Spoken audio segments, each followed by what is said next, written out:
On les compte par milliers, ces Africains qui meurent à Lampedusa, au large des côtes libyennes. À la recherche du mieux-être et au risque de leur vie, ils traversent mer et désert dans des véhicules et bateaux de fortune. Les gouvernements et autres organisations à travers le monde, pour décourager les candidats à l'immigration clandestine, procèdent par la sensibilisation, et c'est le cas de l'ONG SOS Immigration Clandestine. C'est une ONG ivoirienne.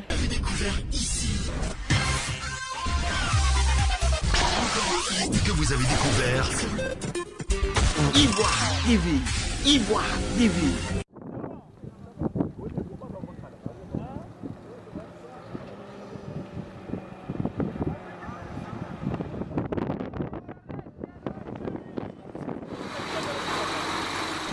J'ai quitté mon pays pour me rendre en Libye, plus précisément à Tripoli. C'est là où j'ai essayé de débuter à travailler comme main-d'œuvre, à chercher du boulot, travailler pour aider ma famille, pour aider mes proches, quoi.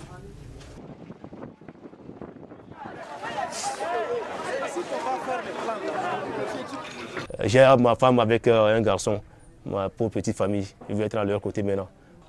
Quand moi, je n'ai pas eu de leurs infos. Mais ici, on vient de me donner un téléphone pour appeler la famille. Et je viens de les appeler. Dieu merci, ils vont bien pour le moment.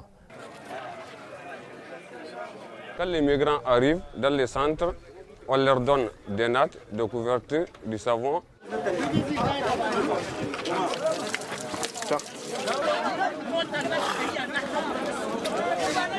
Na je Libi wata na 10. Cikin watan nan 10 shine aka kamo ni, aka maido ni Nijar. Kuma Nijar din da aka maido ni ba tare da koyin lafiya ba. Na zo mota ma sai an dora ni, sai an sabke ni. In zan je kaman bauli haka.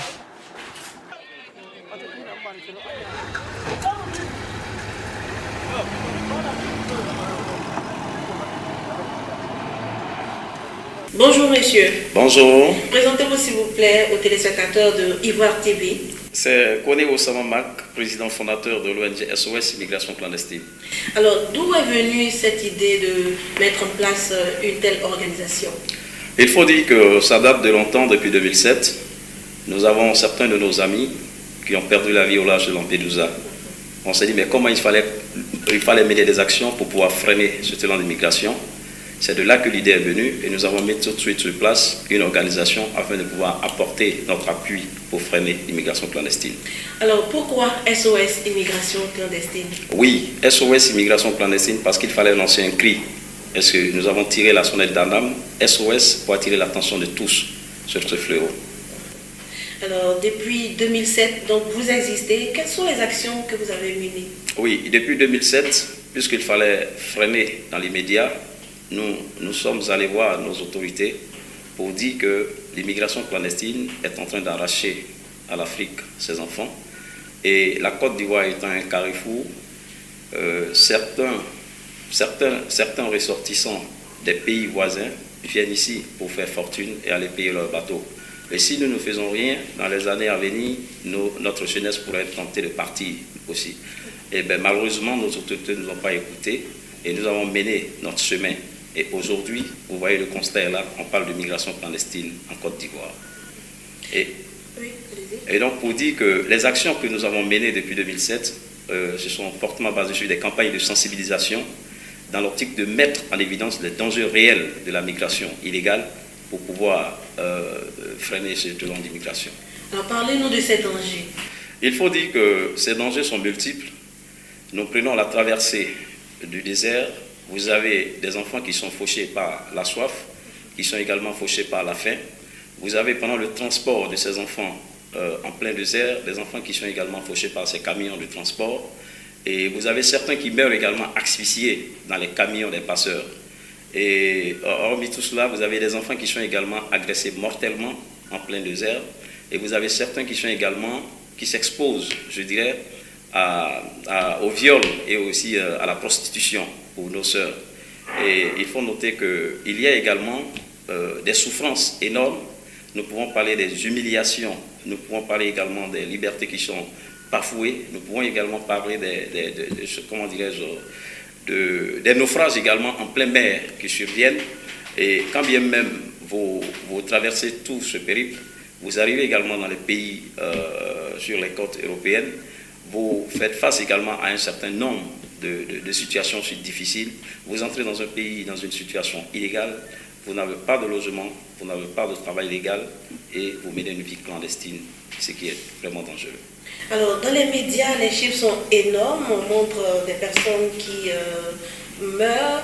Est-ce que ces chiffres sont réels? Oui, nous disons que même si ces chiffres ne sont pas réels, c'est en fait approximatif. Parce que quand on vous dit qu'il y a eu 5000 morts, c'est un exemple que je donne pour le bilan de 2016, il y a eu plus de 5000 morts, mais ce n'est pas 5000, c'est plus de 5000. Parce que quand je vous parle des morts qui sont comptés en plein désert, ces gens ne sont pas pris en compte pendant le comptage. Vous avez ces corps qui sont ramassés le long des plages, qui sont pris en compte et sont enregistrés. Mais ceux qui ont perdu la vie pendant toute cette traversée ne sont pas pris en compte. Mais ceux qui arrivent de l'autre côté, c'est les corps qu'on retrouve au large des côtes. Et ce sont ces corps qui sont comptabilisés. Pour dire que le chemin de l'immigration clandestine, il y a de nombreuses pertes en vie humaine. Ça, il faut le dire. Vous dites que les chiffres sont plus que ce qu'on nous dit. Oui. D'accord. Alors, tout à l'heure, vous parliez de la sensibilisation. Ici en Côte d'Ivoire, comment vous procédez? En Côte d'Ivoire, il faut le dire, nous organisons des campagnes de sensibilisation de masse. Nous le faisons avec des communautés qui sont déjà existantes sur le terrain. Nous le faisons avec des organisations de jeunes, puisqu'il s'agit vraiment de la jeunesse. Et nous essayons, à partir d'un certain nombre de dispositifs que nous mettons à la disposition des populations qui sont en face pour la sensibilisation.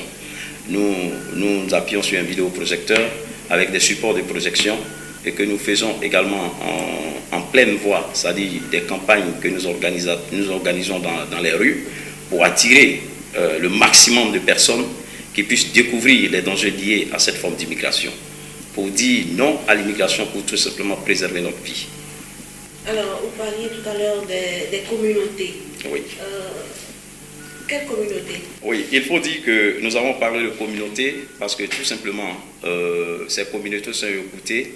Nous prenons la communauté musulmane, nous sommes appuyés sur les guides religieux musulmans pour pouvoir véhiculer le message dans leurs différentes mosquées. Et puisqu'ils animent des sermons tous les vendredis, et c'est l'occasion pour eux de faire passer le message pour sensibiliser la jeunesse qui est en face. Et c'est des porteurs de messages.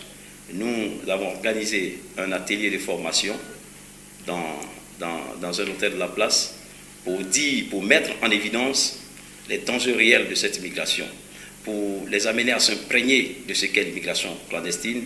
Et fort de cela, ils transmettent le message auprès de leurs populations respectives.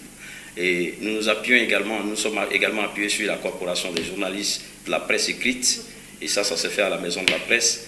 Nous avons instruit les journalistes de ce que l'immigration clandestine est en train d'arracher à l'Afrique, ses enfants, et particulièrement également à la Côte d'Ivoire aussi. Et donc nous mettons en évidence les dangers réels et pour permettre à ces personnes de s'imprégner de cette problématique et transmettre le message auprès de nos concitoyens. Alors pourquoi vous avez ciblé la communauté musulmane? La communauté musulmane fait partie des communautés qui font partie de nos cibles. Oui, parce que la communauté musulmane, il faut dire que c'est une communauté qui est aussi écoutée. Vous avez une corporation d'imams et nous avons également la communauté chrétienne pour le cap de l'année 2017.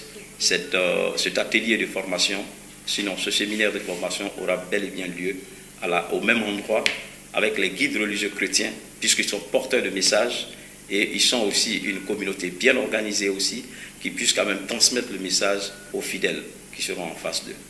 Alors, hormis donc ces guides religieux, ces leaders religieux ou de communautés, quelles sont les villes ou les communes que vous avez visitées si on est ici en Côte d'Ivoire? Ici en Côte d'Ivoire, il faut dire que nous avons sillonné le district d'Abidjan et nous sommes en train de parcourir encore certaines communes et nous sommes également sortis du district. Nous avons visité Daloa et nous avons attiré l'attention de nos autorités pour dire que le danger est bel et bien à Daloa. Et il faut le dire, dans notre programme de campagne de sensibilisation aux couvertures nationales, vous avez également des villes telles que Bouaké, des villes telles que Korogo, telles que Boaflé, telles que San Pedro également, et également Odiéné, qui font partie de nos campagnes de sensibilisation. Nous allons sillonner avec nos partenaires, quand ces projets seront mis en place, nous serons en train d'aller pour sensibiliser toutes ces populations. Mais je connais Oussama, Marc. Oui. Hormis les Ivoiriens, ceux qui sont sur place, il y a la diaspora. Est-ce que vous ne pensez pas qu'il faut toucher aussi ces personnes qui sont déjà de l'autre côté? Oui, il faut le dire, l'ONG SOS Immigration Clandestine a un programme de travail. Nous l'avions dit, l'immigration clandestine arrache à l'Afrique ses enfants, la Côte d'Ivoire faisant partie. Nous avons dit que nous avons besoin de la synergie de tous. Il faut que nous puissions nous unir comme un seul homme pour combattre le fléau. Et nous n'avons aucun intérêt à aller de façon, je dirais, séparée. C'est des Ivoiriens qui meurent. C'est tout d'abord des Africains et aussi des Ivoiriens qui meurent. Et nous nous sommes dit qu'il fallait toucher certaines personnes porteuses de voix. Et nous sommes allés vers la communauté religieuse musulmane, en l'occurrence le COSIM et le CODIS, qui sont bel et bien connus. Et nous sommes allés vers la corporation des journalistes. Et nous serons en 2007 avec les guides religieux, la communauté chrétienne, dans leur ensemble sur le territoire ivoirien. Et pour dire que nous avons également pensé à la diaspora, parce que nos concitoyens qui sont de l'autre côté, j'aimerais ici saluer leur courage. C'est des braves valides, c'est des gens qui travaillent, parce qu'il m'a été donné d'aller en France au cours d'une mission. J'ai rencontré certains de nos concitoyens, c'est des courageux, et je salue leur courage. J'ai été aux États-Unis dans le cadre d'une mission pour rencontrer la diaspora new-yorkaise, pour leur dire qu'il fallait s'associer à l'ONG SOS Immigration Clandestine pour sensibiliser la jeunesse dans nos différents pays respectifs. Alors, est-ce que ces personnes encouragent l'immigration clandestine? Dire que ces personnes encouragent l'immigration clandestine, ce ne serait pas vrai. Ces personnes sont des braves valides qui se battent pour contribuer au développement de l'Afrique. Mais il arrive parfois que certains de nos concitoyens ici demandent à leurs frères résidents de l'autre côté de les aider à partir. Mais comment? Et donc nous sommes allés attirer l'attention de nos frères de l'autre côté pour dire l'immigration a des bienfaits. L'immigration contribue au développement des nations. L'immigration donne naissance au co-développement, qui est l'action qui favorise la contribution des migrants au développement au bénéfice de leur pays d'origine. Ce qui étant une bonne action, notre organisation ne freine pas l'immigration. Notre organisation mène un combat qui s'inscrit dans le cadre de la Déclaration universelle des droits de l'homme en son article 13. Pour dire que toute personne est libre de circuler.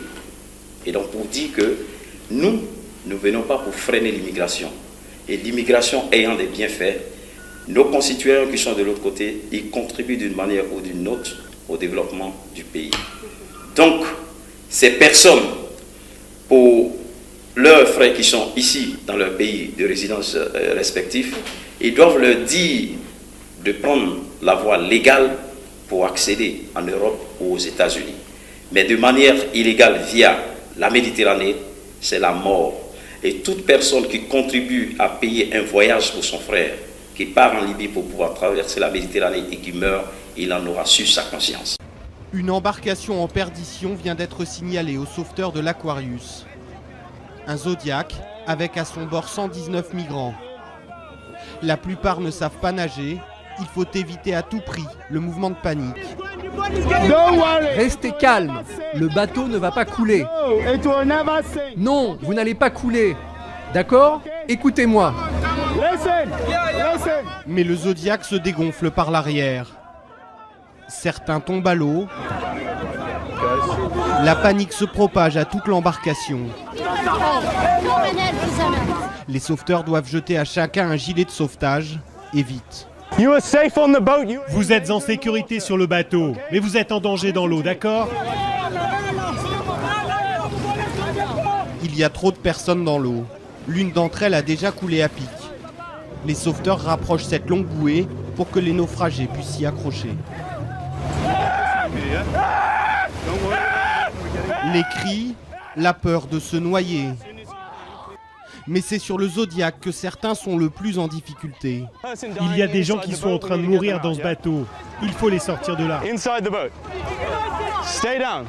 Dans la panique, les plus faibles risquent d'être piétinés. Il y a déjà 5 corps au fond du bateau. Il faut évacuer en priorité les femmes et les enfants. Hé les gars, je veux cette femme. Toi, pousse-toi, laisse-les monter. Au milieu de ce chaos, Max, le sauveteur, aperçoit un corps dans l'eau. Les gars, un homme à la mer, par ici, de l'autre côté, juste là. Tu le vois? Chaque seconde compte. Il s'agit d'un adolescent. Il est plus rapide de l'approcher en bateau que de sauter dans l'eau. C'est bon, tu le tiens? On le remonte. Tu es en charge de cette personne. À partir de maintenant, tu ne t'occupes que de lui. Son frère vient lui aussi de prendre place sur le bateau. Personne ne sait si l'adolescent va survivre. Il s'appelle Achille, c'est un orphelin camerounais de 15 ans. Quand il est hissé sur l'Aquarius, il respire à peine. Sa température corporelle est de 33 degrés. À bord, les médecins vont réussir un petit miracle, le réanimer. Dans la soirée, Achille sera évacué vers l'hôpital de Lampedusa, stabilisé et en vie. Alors, quelle a été leur réaction? Oui, il faut dire les Ivoiriens vivant à New York. Oui, il faut dire que l'ONG a été très bien accueillie par des autorités compétentes à New York et qui nous ont aidés à pouvoir mobiliser la diaspora, la jeunesse et comment dire, nos concitoyens de l'autre côté et faire passer le message. Et il faut dire que notre passage là-bas a été apprécié dans son ensemble parce que certains ont compris véritablement que l'immigration clandestine coûte la vie à de milliers de jeunes Africains. On entend cette phrase, mais comment l'immigration tue nos enfants? Nous avons mis cela en évidence par des projections de diapositives et de vidéos pour permettre à nos frères résidents à New York de voir comment leurs jeunes frères meurent au large des côtes. Et ça a longuement suffi pour dire ensemble, crier dans la salle, non à l'immigration clandestine pour tout simplement sauver des vies. Donc ils ont donc donné leur adhésion. Oui. Ok. Alors monsieur, je rappelle que vous êtes une organisation qui lutte contre l'immigration clandestine et vous encouragez l'immigration légale. Oui. Comment immigrer de façon légale? Oui, je le disais tantôt, notre organisation fait la promotion d'une migration légale qui s'inscrit dans le cadre de la Déclaration universelle des droits de l'homme. Une immigration légale qui se fait de manière saine et non répréhensible dans le respect strict des lois d'immigration des pays d'accueil, au détriment d'une immigration qui coûte la vie à de milliers de jeunes Africains au jour le jour. Et donc pour dire que de manière saine, lorsque vous voyagez, vous êtes respecté, votre dignité est préservée et vous arrivez toujours à bon port. Mais quand vous voyagez de manière illégale, vous vous exposez à de multiples, sinon de nombreux dangers que nous avons cités tout à l'heure. Vous voyez des bateaux remplis d'êtres humains qui se renversent en pleine mer. C'est une désolation pour l'Afrique. Et cela ne nous honore pas. Et vous dire que quelqu'un qui veut quitter son pays pour aller de l'autre côté en Europe, il faut s'orienter. Il y a une représentation diplomatique de ces pays d'accueil dans nos pays de résidence. Vous vous orientez vers l'ambassade qui vous demande un certain nombre de documents que vous mettez en place pour bénéficier du visa et vous rentrez légalement dans ce pays. Vous êtes respecté et votre vie est préservée. Que de vouloir rentrer dans ce pays de manière illégale et perdre la vie. Président, quel est le bilan à ce jour pour les Ivoiriens? Pour les Ivoiriens, il faut dire qu'il est difficile de donner un chiffre. Parce que ces corps qui sont ramassés au large des côtes, il s'agit des Africains dans leur ensemble. Et donc, en ce qui concerne les Ivoiriens, nous savons que des Ivoiriens partent. Parce qu'en 2016, on a chiffré à 4 970 des Ivoiriens qui ont été recensés à Lampedusa. Donc cela dit que la Côte d'Ivoire effectivement fait partie de la migration illégale. Alors ces personnes qui sont retrouvées, vous l'avez dit tout à l'heure, l'âge de côte, qui sont retrouvées mortes, mais cela ne décourage pas les jeunes Ivoiriens, surtout parce que nous sommes en Côte d'Ivoire, avec la censure de la Côte d'Ivoire, ils ne sont pas découragés, ils sont toujours candidats à l'immigration clandestine. Qu'est-ce qui justifie cela, selon vous? Oui, il faut dire que selon certaines informations, des réseaux sont tapis dans l'ombre qui encouragent l'immigration clandestine. Et ces jeunes gens se font enrôler. On met en évidence le succès de l'autre côté des côtes, mais on ne met pas en évidence les dangers liés à l'immigration clandestine. On ne met pas en évidence la face négative de l'immigration clandestine. Les dangers qu'ils courent. Oui, les dangers que ces enfants courent ne sont pas mis en évidence parce que les gens veulent se faire de l'argent. Donc ils ne font que projeter une face qui puisse les encourager à partir. Mais il faut dire également que certains jeunes ont du mal à obtenir un emploi sur place. Certains disent également qu'ils ont du mal à s'intégrer dans leurs différentes familles. Et certaines jeunes filles se sont confiées à nous dire comme ça que lorsqu'elles ont eu leur première grossesse hors mariage, elles ont été rejetées. Donc, elles se sont vues tout de suite tentées par l'immigration clandestine. Vous voyez des femmes qui arrivent là-bas avec des grossesses, avec des bébés. Voilà ce qui justifie un peu cela. Et pour dire également qu'il y a ce qu'on appelle l'Eldorado, qui existe également chez certains, aller en quelque sorte pour un mieux-être dans ces pays. C'est-à-dire que c'est à la recherche d'un bonheur, un bonheur qui est aussi mieux que celui qu'on a dans le pays de résidence. Oui. Voilà autant de raisons qui poussent ces jeunes à partir. Alors, pour ces personnes qui échouent et qui reviennent, comment se fait leur insertion? Oui, il faut dire que nous, dans un premier temps, nous les encadrons. C'est des jeunes, il faut dire, ils sont choqués par ce qu'ils ont vécu. Et il faut dans un premier temps pouvoir les ramener, leur donner confiance et les ramener à eux-mêmes. Parce qu'ils sont vraiment meurtris. Et c'est un peu comme si ils se disent qu'ils seront rejetés par leurs familles respectives. Mais nous leur disons que oui, c'est une expérience qu'ils ont vécue et qu'ils peuvent toujours s'en sortir dans leur pays d'origine. Et nous essayons de leur donner confiance, nous les encadrons. Et nous essayons de monter des projets selon ce qu'ils veulent faire. Et nous essayons également de faire des propositions auprès de nos partenaires pour le financement de leurs projets. Alors l'immigration clandestine, c'est coûteux. Ces personnes investissent peut-être des millions pour y aller. Quand elles reviennent, elles n'ont plus rien justement. Qui sont vos partenaires qui vous aident à insérer ces jeunes dans la vie active? Oui, nos partenaires qui nous aident à insérer ces jeunes dans la vie active, il faut dire que nous sommes en train de travailler en étroite collaboration avec l'Organisation internationale des migrations, l'OIM, dans le cadre de cela. Et nous sommes en train de travailler, nous sommes en étroite collaboration avec le ministère de l'Intégration africaine sur ces questions. Et nous travaillons également avec l'Union européenne. Nous avons eu des séances de travail, nous avons dit ce que nous voulons pour ces jeunes. Et nous pensons que c'est des projets sur lesquels nous sommes en train de travailler, que nous allons leur soumettre pour ensuite faciliter l'insertion de ces jeunes. Monsieur Koné, vous qui travaillez, vous êtes en partenariat avec l'OIM, avec donc les candidats malheureux à l'immigration qui reviennent. Quel est votre message à l'endroit des candidats à l'immigration qui se préparent à prendre ce chemin, le chemin de la mort? Je voudrais dire que à nos concitoyens, certes, la vie peut être difficile. Il peut nous être difficile d'obtenir un emploi. Il peut nous être difficile d'obtenir des moyens financiers pour le financement de notre projet. Mais nous disons que la vie est précieuse.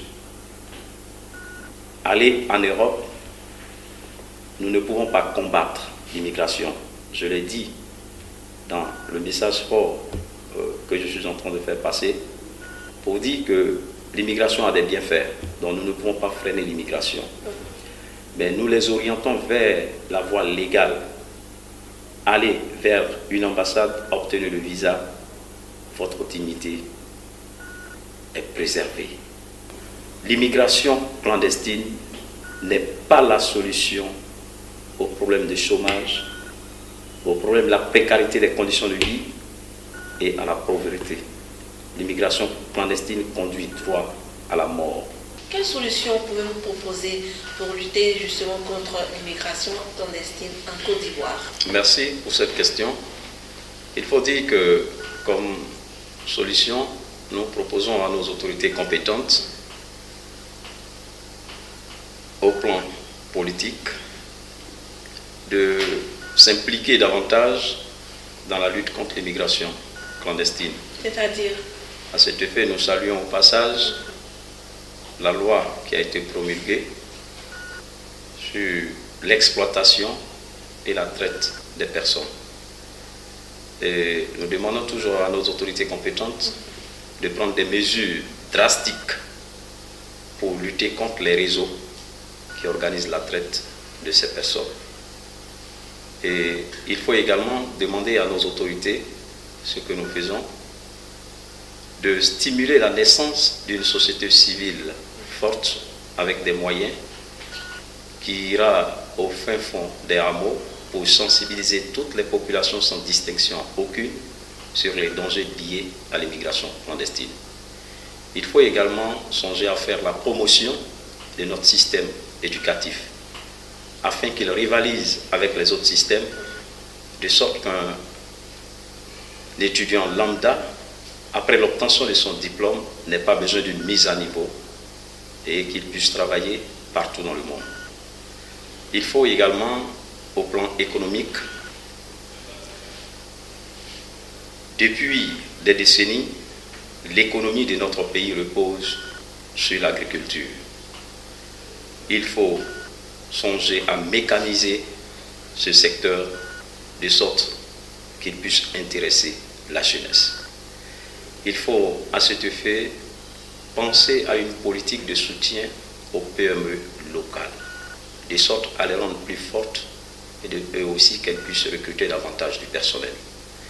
Il faut ensuite penser à faciliter l'accès des jeunes au microcrédit pour le financement de leurs projets. Et ensuite, nous proposons toujours la création d'un centre d'écoute, d'orientation, de formation et d'insertion à l'endroit de la jeunesse non scolarisée et déscolarisée. Voilà, chers téléspectateurs de Ivoire TV, nous étions au siège de l'organisation non gouvernementale SOS Immigration Clandestine. Nous avons parlé avec son président fondateur, M. Kone Osamama, qu'avec lui, il a été question de l'immigration clandestine. Quels sont les dangers que courent les candidats à l'immigration clandestine? Merci de nous avoir suivis et à bientôt sur Ivoire TV.